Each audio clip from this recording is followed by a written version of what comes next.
Hello bachcho, let's discuss this question. A cell dipped in 0.5 molar sucrose solution has no effect, but when the same cell will be dipped in 0.5 molar NaCl solution, the cell will A. increase in size, B. decrease in size, C. become turgid या D. get plasmolized. इस question का solve करने का जो की concept है वो है आपके इलेक्ट्रोलाइट और नॉन इलेक्ट्रोलाइट के बीच में फर्क समझना। इलेक्ट्रोलाइट क्या है?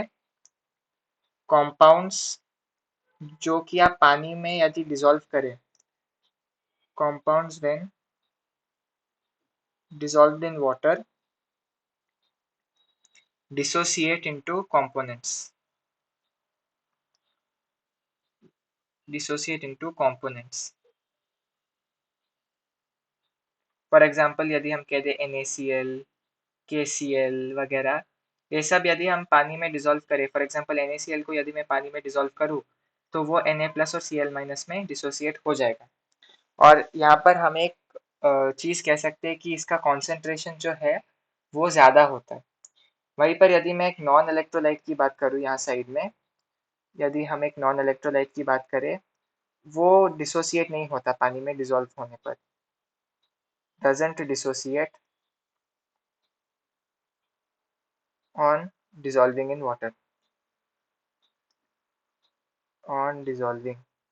इसकी क्या एग्जांपल्स होती है आपकी? ग्लूकोज, सुक्रोज वगैरह, फ्रक्टोज। तो ये यदि आप ग्लूकोज को पानी में डिसॉल्व करेंगे तो कार्बन, हाइड्रोजन, ऑक्सीजन अलग नहीं हो जाएंगे, वो वैसा ही रहेगा, C6H12O6 ही रहेगा ग्लूकोज। तो चाहे आप वो पानी में डिसॉल्व कर दें तो इसमें कोई भी फर्क नहीं दिखेगा आपको, वो वैसा का वैसा ही रहेगा। लेकिन यदि आप देखिए पहले वाले केस में NaCl एक कंपाउंड है, लेकिन उसने जब पानी में डिसॉल्व हो गया तो वहां पर दो पार्टिकल्स मिल गए।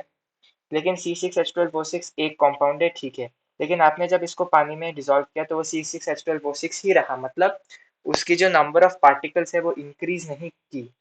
यदि आप इलेक्ट्रोलाइट के केस में देखेंगे तो नंबर ऑफ पार्टिकल्स इंक्रीज हुई है, नंबर ऑफ पार्टिकल्स इंक्रीज हुई है।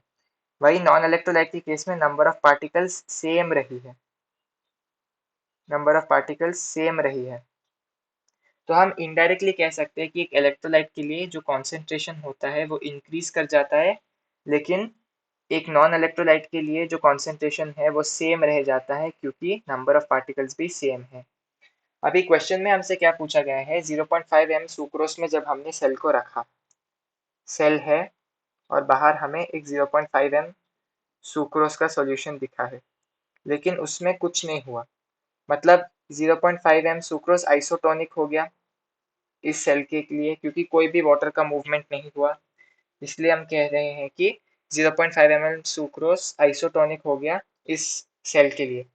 लेकिन अब जब हमने सेल को 0.5 m NaCl में रखा तब क्या होगा? अभी यहाँ पर आपको एक बात समझनी होगी, जब हमने NaCl को यहाँ पर डिसॉल्व कर दिया तो फिर वो Na और Cl में चेंज हो गया, मतलब डिसोसिएट हो गया, तो इसकी जो कॉन्सेंट्रेशन है वो इंक्रीज हो गई फ्रॉम 0.5 ml, मतलब 0.5 से वो बढ़ गया। आपको आ रही है समझ कुछ? अभी यदि आप देखें तो हमने कहा कि 0.5 m सुक्रोस आइसोटोनिक है सेल के साथ, मतलब सेल के अंदर का भी क्या कॉन्सेंट्रेशन है? 0.5 m। तो यदि हमने सेकेंड वाले केस में सेल का कॉन्सेंट्रेशन अभी भी 0.5 m ही है, लेकिन बाहर क्या हुआ, ये जो NaCl है उसका कॉन्सेंट्रेशन बढ़ जाएगा 0.5 m से लेके कुछ और हो जाएगा, फॉर एग्जांपल 0.6 हो जाएगा या फिर 0.7 हो जाएगा, एक्सेट्रा एक्सेट्रा कुछ भी हो जाएगा, लेकिन 0.5 नहीं रहेगा, उससे ज़्यादा होगा। फॉर एग्जांपल यदि हम 0.6 मान ले बाहर, तो बाहर कॉन्सेंट्रेशन ज़्यादा है, अंदर कॉन्सेंट्रेशन कम है, तो पानी अंदर से बाहर की ओर मूव करने लगेगा, क्योंकि बाहर का जो सॉल्यूशन है वो अभी हाइपरटोनिक हो गया, बाहर का सॉल्यूशन हाइपरटोनिक हो गया, क्योंकि जो NaCl है वो आपका इलेक्ट्रोलाइट है और उसका डिसोसिएशन होने के कारण उसकी कॉन्सेंट्रेशन बढ़ गई, तो वो हाइपरटोनिक बन गया। और उसके बाद क्या हुआ? अभी हाइपरटोनिक बनने के कारण जो सेल से पानी है वो बाहर निकलने लगा,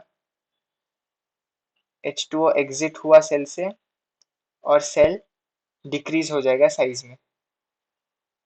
cell decrease in size। तो ये एक इम्पोर्टेंट सा कॉन्सेप्ट था आपके लिए, इलेक्ट्रोलाइट और नॉन इलेक्ट्रोलाइट के बीच में फर्क को समझना। ये जो डिसोसिएशन हुआ उसके कारण नंबर ऑफ पार्टिकल्स बढ़ गए, नंबर ऑफ पार्टिकल्स होने के कारण कॉन्सेंट्रेशन भी बढ़ गया। तो अंदर जो सेल है 0.5 एम का, वो कम कॉन्सेंट्रेशन का हो गया सेल के बाहर के कंपैरिजन में, तो पानी एग्जिट हो गया और सेल डिक्रीज इन साइज हो गया। तो चलिए ऑप्शंस देखते हैं। A will increase in size गलत, B will decrease in size ये ठीक है, सी विल बिकम टर्चिड गलत, डी विल बिकम डीप्लाज्मोलाइज भी गलत। So the correct option to this question is option B, will decrease in size. Hope you have understood it well. All the best.